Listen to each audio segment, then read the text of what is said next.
Danny's in a position where he's worth a lot more money, kind of like Canelo and Golovkin, so he wants to take chances against guys that are bringing more money to the table without so much risk. If you're gonna pose that much risk to a money fighter, then you got to bring something more to the table than just risk, and that's why certain fights don't happen until they get built up to a certain degree, you know.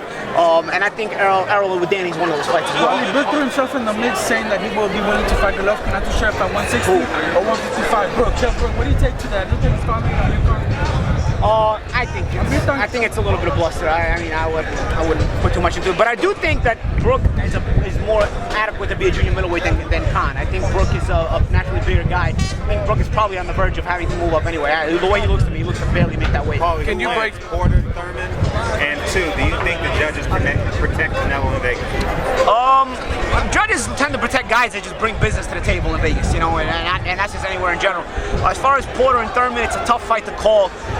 You know what's funny, because I always say the way I've been describing this fight, Thurman is the better fighter, but Porter has a way of beating better fighters. You know, Porter has a way of coming into a fight with less talent, but beating you with his tenacity. And I can't say I can't see that happening again, but at the same time, you favor Thurman in the fight. Can you break down the Pacquiao versus Mayweather best of the era argument? Who is the best of the era in your opinion, and why?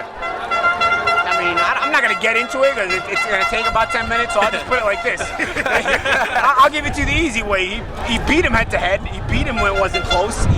He made him look like he was playing a different sport, and that's it. I mean, and you won a lot of money. You know, yeah, and I don't want a lot of money. You won a lot of money. Okay. You know, as I was saying earlier in another interview, you know, you can compare fantasy matchups like Mayweather and Leonard, and you know, you're never going to be right or wrong because they'll never fight.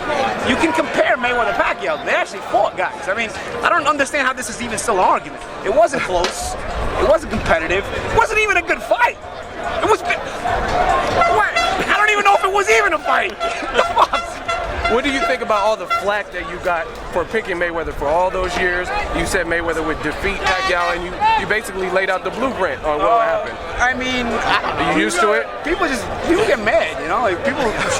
I see you on Twitter. Amir's fans like me, and then they get mad at me when I pick Canelo in this fight. I mean, guys, I'm a boxing analyst.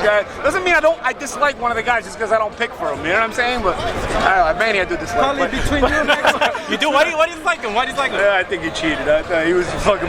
I think he's a stone cold cheater. I think his whole era is all bullshit. Why do you think they gave him a pass though with that? When Floyd asked for the test, he got flack for asking for a test. Manny didn't take the test.